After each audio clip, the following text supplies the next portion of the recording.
So they are giving us a star nut, and they're giving us a little cable housing clamp along with the screw, but this guy right here is going to get pounded in. It's like a one-way fish hook, fish barb.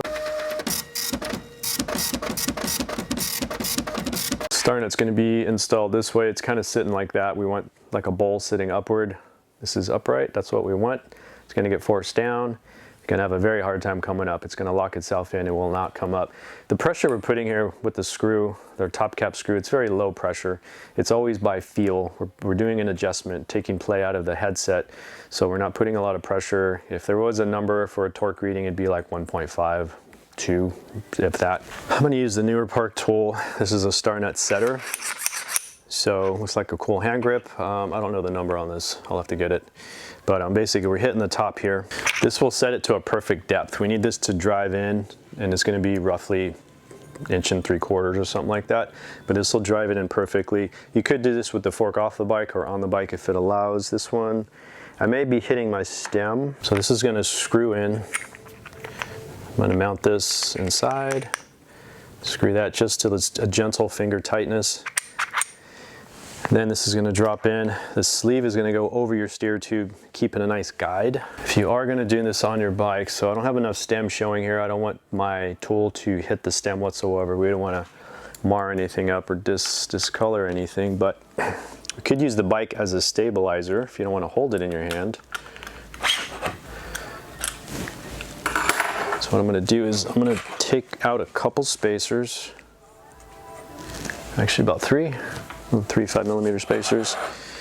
And I'm going to put my stem back on. So this might help you kind of stabilize everything. Otherwise, if you're doing this not in the bike, you're holding the fork in your hand while you're pounding this. Could be difficult for some.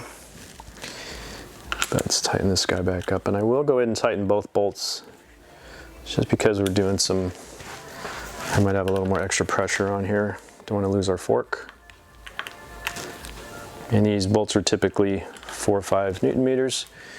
Of course, check with the manufacturer, that can change.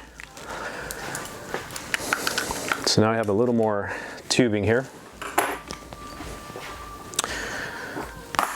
So I already have my star nut in place. This is going to sit on top. And my sleeve is going to slide over just like that. So now I have room. I'm nowhere near my stem, so I got plenty of room here. All I'm going to do is brace the frame or base the bottom of the fork. I'm going to smack this top here. And for this, I'm going to use a good size hammer with some weight. I'm not going to use a soft mallet. I want some little bit of weight behind it. So I'm going to brace from the bottom here, always pushing up. Make sure the bike's secure in the repair stand, nothing's loose. And then we're just going to pound this. So there's a gap here that's going to drive itself down. It's going to disappear, and it's going to drive this star nut into a certain spot, and it will stop for me.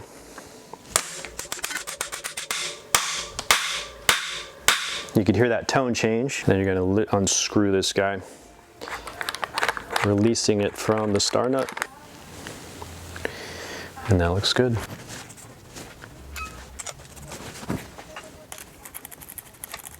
This here, so I just got all the looseness out with fingertips. Now I'm just going to give it a gentle snugging, maybe a half turn, feel a little bit of resistance. That's, you know, you're touching your bearings.